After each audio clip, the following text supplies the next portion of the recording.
देखो बेटा, इसके पहले हम लोगों ने पढ़ा था फैराडे के प्रेरण संबंधी नियम।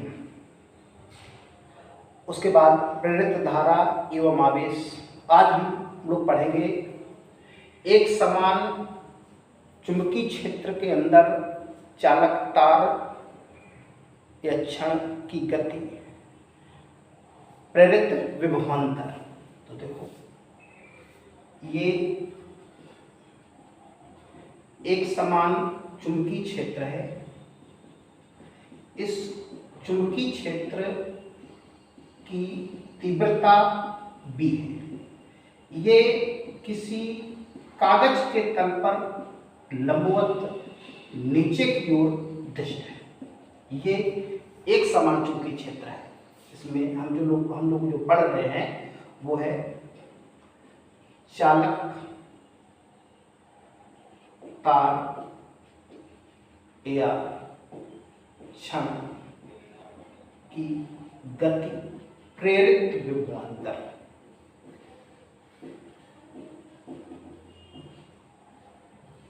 कहां पर? इस एक समान चुंबकीय क्षेत्र के अंदर, है ना। अब ये कागज के तल पर एक समान चुंबकीय क्षेत्र स्थित है, दिशा लंबवत नीचे की ओर है।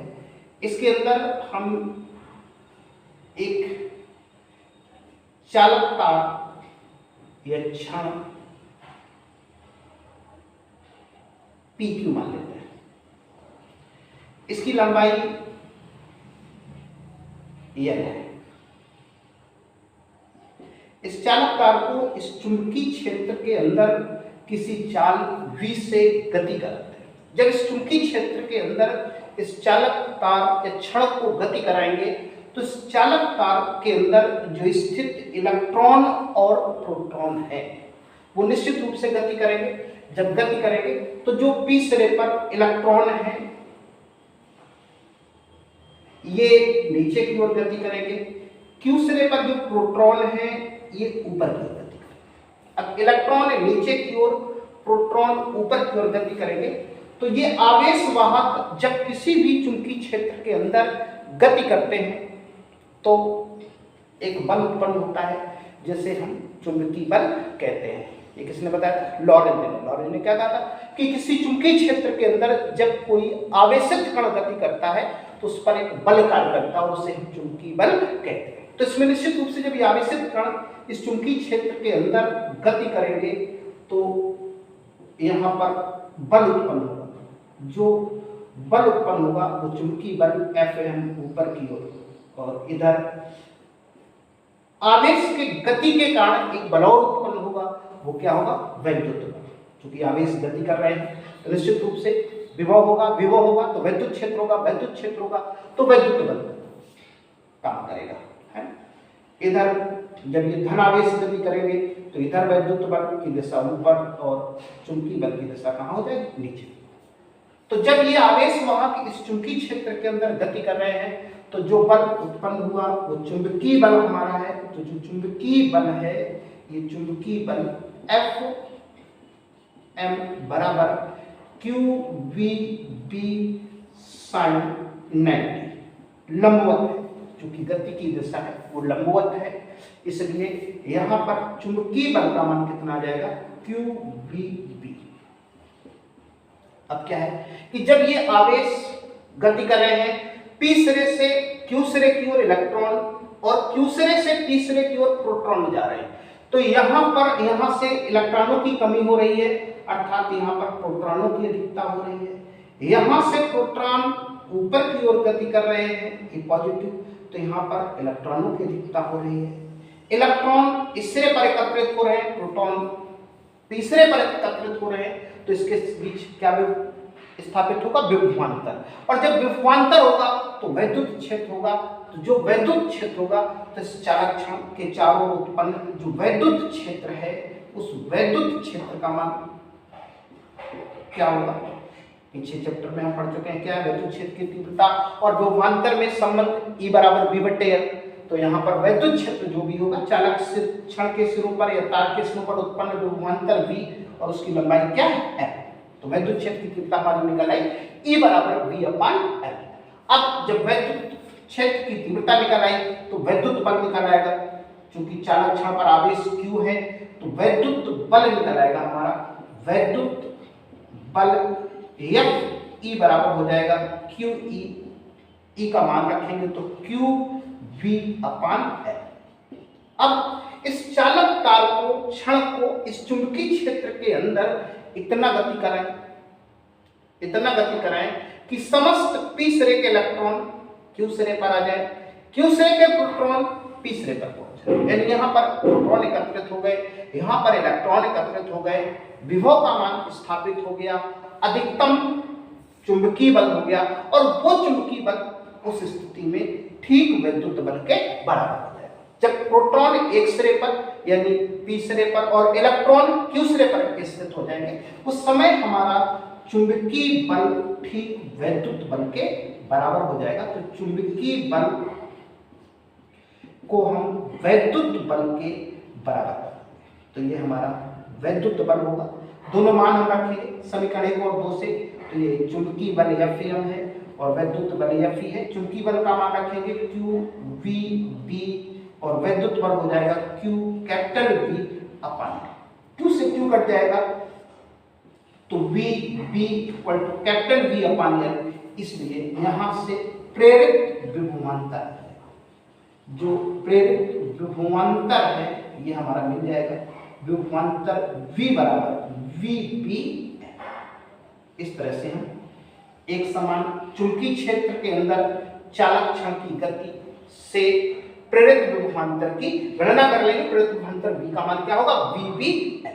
अब देखिए इसका उपयोग कहाँ है, कहाँ पर हम इसका उपयोग करते हैं। जैसे कोई खिलाड़ी है, दौड़ रहा है, अगर खिलाड़ी दौड़ रहा है तो निश्चित रूप से उसके सिर और पैर के तलवे के बीच विभव स्थापित होगा। वो चुंबकीय क्षेत्र के क्षैतिज घटक को अगर काटता है तो निश्चित रूप से विभव का मान किससे निकालेंगे, V बराबर VB। इसी तरह हवाई जहाज ऊपर चढ़ रहा है या नीचे उतर रहा है तो चुंबकीय क्षेत्र के क्षैतिज घटक को यदि काटता है तो ये लंबवत की स्थिति होगी और तब उस स्थिति में विभवांतर हमारा कितना होगा, VBL। लेकिन अगर एक समतल पर हो रहा है तो उस समय चुंबकीय क्षेत्र को के ऊर्ध्व घटक को काटेगा और तब हमारा विभवांतर VBL से निकल आएगा। लेकिन अगर क्षैतिज हो जाता है तो उस स्थिति में विभवांतर हमारा कितना हो जाएगा, 0। ठीक है।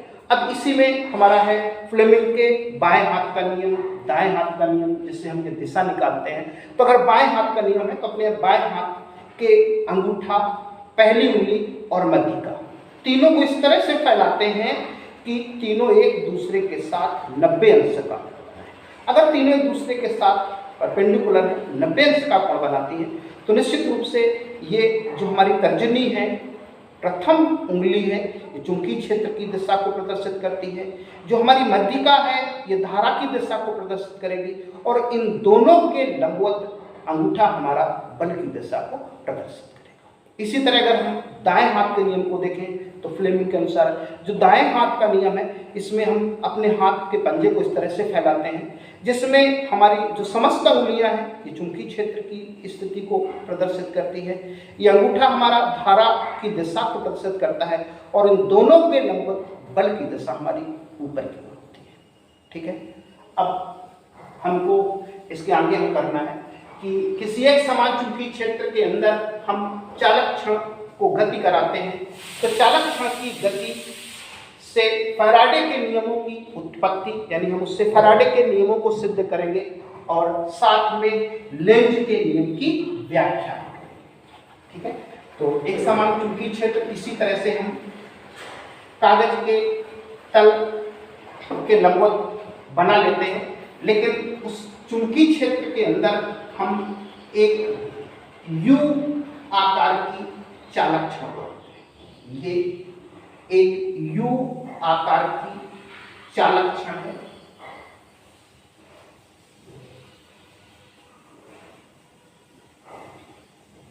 AM या हम इसको मान लेते हैं KL AM। इस U आकार की चालक क्षण को हमने एक समान चुंबकीय क्षेत्र B के अंदर रखा है। ये एक समान चुंबकीय क्षेत्र है जिसकी तीव्रता v है। इस तरह से ये चुंबकीय क्षेत्र है, इस चुंबकीय क्षेत्र की तीव्रता v है जो किसी कागज के तल पर स्थित है। इस चालक क्षण KLMN के ऊपर एक हम दूसरी चालक क्षण PQ को, ये दूसरी चालक क्षण है PQ। इस दूसरी चालक क्षण PQ को रखते हैं जिसकी लंबाई L है। इस चालक क्षण की लंबाई L है। इस चुंबकीय क्षेत्र के अंदर इस U आकार की चालक क्षण को रखा, उसके लंबवत हमने Q चालक क्षण को रखा जिसकी लंबाई L है। अब इस चालक क्षण को हम इसकी दिशा के लंबवत किसी चाल v से गति कराते हैं। अगर हम चुंबकीय क्षेत्र के अंदर इसको गति कराते हैं तो निश्चित रूप से जो इस चालक क्षण के अंदर इलेक्ट्रॉन और प्रोटॉन है वो गति करेंगे। अब जो इलेक्ट्रॉन है, ये इलेक्ट्रॉन हमारे P से Q, M, L, P मार्ग में गति करेंगे। इसके विपरीत हमारे प्रोटॉन गति करेंगे, ये उल्टा गति करेंगे। इनके गति की दिशा Q, P, L, M से फिर Q की ओर होगी। अब इलेक्ट्रॉनों के गति की दिशा हमारी नीचे की ओर है, P से Q की ओर। प्रोटॉनों की गति की दिशा हमारी Q से P की ओर। लेकिन ये परिपथ हमारा कैसा हो गया? बंद परिपथ। अगर परिपथ बंद है तो निश्चित रूप से धारा प्रवाहित होगी। अगर धारा प्रवाहित होगी तो ये धारा हमारी प्रोटॉनों की दिशा में धारा प्रवाहित होगी, यानी इलेक्ट्रॉनों के विपरीत इलेक्ट्रॉन इस दिशा में P से Q की ओर, प्रोटॉन Q से P की ओर, तो प्रोटॉनों की दिशा में धारा प्रवाहित होगी। जब धारा प्रवाहित होगी तो फिर से चुंबकीय बल होगा और जो चुंबकीय बल होगा उस चुंबकीय बल का मान हम F डैश ले लें। तो ये I, B, L और चूंकि लंबवत है इसलिए साइन 90 या I, B, L आ जाएगा। अब क्योंकि हमें फैराडे के नियम की उत्पत्ति करनी है और फैराडे का नियम जो भी है प्रथम वो क्या है कि किसी भी कुंडली के सिरों पर उत्पन्न विद्युत वाहक बल फ्लक्स परिवर्तन की ऋणात्मक दर के बराबर है। और पहला नियम क्या है कि किसी कुंडली में बहने वाली धारा सदैव उस कारण का विरोध करती है जिससे वह स्वयं उत्पन्न हुई है। तो यहाँ पर हमें विद्युत वाहक बल चाहिए और विद्युत वाहक बल की परिभाषा हमने सरल परिपथ में पढ़ी है कि जब कोई आवेश गति करता है तो उसके द्वारा किया गया कार्य और स्वयं प्रवाहित आवेश का जो अनुपात है वही विद्युत वाहक बल कहलाता है। तो हमें आवेश और कार्य की जरूरत है। जब कार्य मालूम होगा उसमें आवेश का भाग देंगे तो निश्चित रूप से क्या मिलेगा? विद्युत वाहक। दूसरा फ्लक्स परिवर्तन की दर है, तो चूंकि फ्लक्स में परिवर्तन निकालेंगे उसकी दर निकालेंगे। इसलिए हम जो कार्य निकालने के लिए, क्योंकि कार्य बराबर होता है बल गुणा विस्थापन, तो बल की दिशा में विस्थापन होना चाहिए। तो जिस दिशा में गति हो रही है उसी दिशा में बल निकालेंगे। तो यहाँ पर हम चालक क्षण की गति की दिशा में बल, जब गति की दिशा में बल निकालेंगे तो F बराबर हो जाएगा -F यानी -BIV। ठीक है। अब इस चालक क्षण को हम यहां से गति करा रहे हैं तो ये मान लेते हैं कि किसी सूक्ष्म समय डेल्टा टी पर, जो सूक्ष्म समय है उस सूक्ष्म समय डेल्टा टी पर ये चालक क्षण अपने प्रारंभिक स्थान से डेल्टा x विस्थापित हो जाती है। ये डेल्टा x विस्थापित हो गई यहाँ से। जब ये चालक क्षण डेल्टा x विस्थापित हो गई, P डैश Q डैश पर पहुंच गई तो निश्चित रूप से कार्य किया गया। यहाँ पर हम कार्य की गणना कर सकते हैं। चूंकि चालक क्षण का डेल्टा t समयांतराल में जो विस्थापन है वो डेल्टा x है, इसलिए कार्य बराबर क्या होता है, बल गुणा विस्थापन। तो F into delta x, F का मान हम यहां से रखेंगे तो माइनस आई बी एल डेल्टा एक्स। अब हमें विद्युत वाहक बल के लिए कार्य तो मिल गया, क्योंकि कार्य बटे आवेश होता है, तो आवेश नहीं मालूम है। आवेश Q बराबर क्या होता है, आई डेल्टा टी। तो अगर हम इसमें आई डेल्टा टी का गुणा करते हैं तो निश्चित रूप से डेल्टा टी का भाग भी देना पड़ेगा, तो हम कर लेते हैं। आई इसमें डेल्टा टी का हमने गुणा कर दिया, बी एल तो डेल्टा टी का भाग, ठीक है। क्योंकि आवेश Q बराबर होता है आई डेल्टा टी, आवेश प्रवाह की दर को ही वैद्युत धारा कहते हैं। तो यहां से हमारी जो चाल होगी, जिस चाल से हमने गति कराया है, चाल बराबर क्या होता है, दूरी बटे समय, यानी एकांक समय में चली गई दूरी को चाल कहते हैं। तो आई डेल्टा टी के स्थान पर हम Q रख सकते हैं, delta X upon delta T के स्थान पर हम V रख सकते हैं। इसलिए जो हमारा कार्य होगा, इस कार्य W का मान क्या होगा, माइनस Q और बी एल वी। इस Q को इस तरफ हम करेंगे तो W upon Q equal to minus V B L. अब ये विद्युत वाहक बल की परिभाषा से है। तो विद्युत वाहक बल E बराबर होता है W अपॉन कार्य बटे आवेश। तो इसके स्थान पर हम ये लिख सकते हैं, इसमें E बराबर माइनस वी बी, ठीक है। तो हमारा लेफ्ट हैंड साइड मिल गया फैराडे के नियम का, E विद्युत वाहक बल का मान मिल गया। अब राइट हैंड साइड में हमें फ्लक्स परिवर्तन की दर चाहिए, क्योंकि फ्लक्स परिवर्तन की दर ही विद्युत वाहक बल के बराबर है। तो अब फ्लक्स परिवर्तन पहले हम निकालेंगे कि चालक क्षण का चुंबकीय क्षेत्र के अंदर जो गति है, इस गति के कारण फ्लक्स परिवर्तन।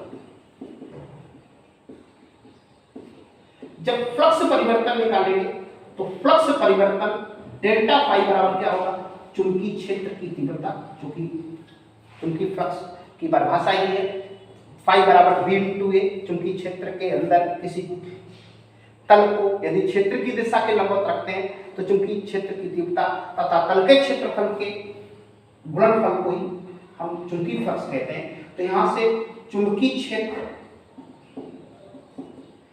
की तीव्रता और परिवर्तित क्षेत्रफल, जो भी क्षेत्रफल में परिवर्तन हुआ है उसको रखेंगे। परिवर्तित क्षेत्रफल, चुंबकीय क्षेत्र की तीव्रता हमारी b है। अब पहले हमारा क्षेत्रफल था P L M Q, अब क्षेत्रफल कितना हो गया, P dash L M Q dash. तो परिवर्तन कितना हुआ, P dash P Q Q dash या P dash Q dash Q। तो परिवर्तन जो क्षेत्रफल हुआ वो P dash Q dash Q। अब क्षेत्रफल, चूंकि ये एक आयत बनता है तो आयत के क्षेत्रफल का क्या सूत्र होता है, लंबाई गुणा चौड़ाई। तो यहां से हमारी लंबाई L है और चौड़ाई कितनी है, डेल्टा x, क्योंकि डेल्टा x विस्थापित किया गया है। अब हम चुंबकीय फ्लक्स में परिवर्तन की दर निकालें। चुंबकीय फ्लक्स में परिवर्तन की दर, जब चुंबकीय फ्लक्स में परिवर्तन की दर निकालेंगे तो फिर हम किसका भाग देंगे, समय अंतराल का डेल्टा टी का भाग दे देंगे। तो B L delta X upon delta T, और ये delta X upon delta T है क्या, टी क्या है, चाल है। चाल v बराबर होता है delta X upon delta T, इसकी जगह हम चाल रख देंगे। तो delta phi upon delta T equal to B L V. इस समीकरण 2 को और समीकरण 1 को देखें तो समीकरण 2 का राइट हैंड साइड और समीकरण 1 का राइट हैंड साइड बराबर है, केवल दिशा का अंतर, इसमें माइनस का चिन्ह है, इसमें माइनस का चिन्ह नहीं है। तो दोनों की अगर हम तुलना करें, समीकरण 1 और 2 को ध्यान से देखें तो समीकरण 1 हुआ 2 से, तो इसकी जगह अगर हम देखें तो क्या हो जाएगा, E बराबर माइनस का चिन्ह है लगा लेंगे delta phi upon delta T. देखिए यही हमारा फैराडे का प्रथम नियम है कि किसी भी कुंडली के सिरों पर उत्पन्न विद्युत वाहक बल फ्लक्स परिवर्तन की ऋणात्मक दर के बराबर होता है। तो यही फैराडे का प्रथम नियम, फैराडे का प्रथम नियम है। ठीक है, और ये जो माइनस चिन्ह है, ये माइनस चिन्ह हमारा लेंज के नियम की व्याख्या करता है, या प्रथम नियम की भी व्याख्या करता है कि ये माइनस चिन्ह का मतलब है विरोध, कि किसी कुंडली में बहने वाली धारा सदैव उस कारण का विरोध करती है जिससे वह स्वयं उत्पन्न हुई है। तो ये माइनस चिन्ह हमारा लेंज के नियम की व्याख्या करता है। ठीक है, तो इस तरह से हमारा फैराडे के नियम की उत्पत्ति भी हो गई और लेंज के नियम की व्याख्या भी हो गई। ठीक है, अब इसमें हमारा जो आगे है वो है स्वप्रेरण। तो देखो अब हम स्वप्रेरण को देखते हैं। स्वप्रेरण क्या है, स्वप्रेरण के बारे में जानना चाहेंगे। स्व का मतलब होता है स्वयं से प्रेरण, यानी उत्पन्न होने वाला, स्वयं से जो प्रेरित हो रहा है, स्वप्रेरण।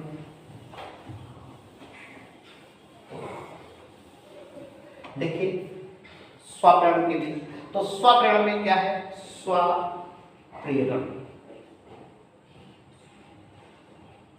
Self induction. ये एक कुंडली है, इस कुंडली में ये एक सेल लगाया गया है, एक कुंजी लगाई गई है और एक यहां पर धारा मापी लगा दी गई है और ये एक धारा नियंत्रक रियोस्टेट लगाया गया। ठीक है, अगर हम इस कुंडली में धारा प्रवाहित करते हैं, इस कुंजी को खोल जैसे बंद करेंगे, इससे धारा प्रवाहित होती है। अगर इस तरह से कुंडली में धारा प्रवाहित होती है, जब इस कुंडली में धारा प्रवाहित होगी तो निश्चित रूप से फ्लक्स रेखाएं निकलेंगी। जब फ्लक्स रेखाएं निकलेंगी तो इसके बद्ध चुंबकीय फ्लक्स में परिवर्तन होगा। जब इसके बद्ध चुंबकीय फ्लक्स में परिवर्तन होगा तो जो ये मुख्य धारा है, इस मुख्य धारा के ठीक विपरीत दिशा में एक प्रेरक धारा उत्पन्न होगी। जैसे ही हम धारा प्रवाहित करेंगे तुरंत इसके बद्ध चुंबकीय फ्लक्स में परिवर्तन होगा। जब बद्ध चुंबकीय फ्लक्स में परिवर्तन होगा तो विद्युत वाहक बल उत्पन्न होगा प्रेरित, और उस प्रेरित विद्युत वाहक बल के कारण प्रेरित धारा उत्पन्न होगी और ये प्रेरित धारा इस मुख्य धारा आई के ठीक विपरीत दिशा में उत्पन्न होगी। और जब विपरीत दिशा में उत्पन्न होगी तो जो भी विक्षेप था मुख्य धारा का, उसके मान को ये प्रेरित धारा क्या करेगी, घटाएगी। इसी तरह से अगर हम धारा के मान में परिवर्तन करते हैं, धारा को बढ़ाते हैं या धारा को घटाते हैं, तो प्रत्येक स्थिति में फिर से इसमें फ्लक्स परिवर्तन होगा, फिर से प्रेरित विद्युत वाहक बल उत्पन्न होगा और जब फिर से प्रेरित विद्युत वाहक बल उत्पन्न होगा तो फिर ये प्रेरित धारा उत्पन्न होगी और एक बार फिर से इस मुख्य धारा का विरोध करेगी। तो जो भी हमारा विक्षेप आएगा उससे कम होगा, यानी विक्षेप का मान घटाएगा। कौन घटाएगी, प्रेरित धारा। ये मुख्य धारा का विरोध करेगी। इस घटना को ही हम कहते हैं स्वप्रेरण, क्योंकि ये जो घटना हो रही है वो स्वयं इसी कुंडली में हो रही है, इसलिए ये स्वप्रेरण। इस घटना को हम क्या कहते हैं, स्वप्रेरण कहते हैं कि किसी कुंडली में धारा प्रवाहित करने पर या धारा के मान में परिवर्तन करने पर कुंडली के बद्ध चुंबकीय फ्लक्स में परिवर्तन होता है, प्रेरित विद्युत वाहक बल उत्पन्न होता है। इस मुख्य धारा के विपरीत दिशा में प्रेरित धारा बहती है ना, जो मुख्य धारा का क्या करती है, विरोध करती है, घटाती है। इस घटना को हम स्वप्रेरण कहते हैं। तो स्वप्रेरण हो गया। अब इसी में है स्वप्रेरण गुणांक। स्वप्रेरण गुणांक, ये स्वप्रेरण गुणांक है, इसी को हम स्वप्रेरकत्व भी कहते हैं। सेल्फ इंडक्शन या सेल्फ इंडक्टेंस, तो ये हमारा इंडक्टेंस है।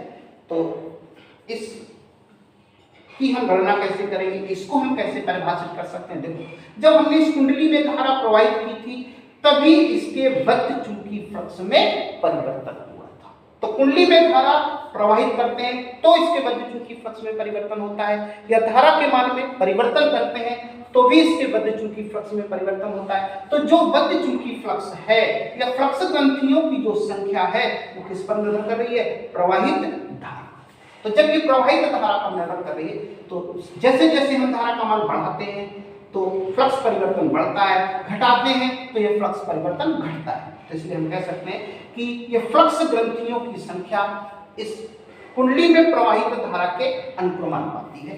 तो यहाँ से हम लिख सकते हैं फ्लक्स ग्रंथियों की संख्या, अगर इस कुंडली में फेरों की संख्या n है, इसका वध्य चूंकि फ्लक्स फाई है, तो ये फ्लक्स ग्रंथियों की संख्या n फाई इस कुंडली में बहने वाली धारा I के अनुक्रमानुपाती होगा। तो किसी भी कुंडली में यदि हम धारा प्रवाहित करते हैं, धारा के मान में परिवर्तन करते हैं, तो उस कुंडली की फ्लक्स ग्रंथियों की संख्या उसमें प्रवाहित धारा के अनुक्रमानुपाती है या समानुपाती है।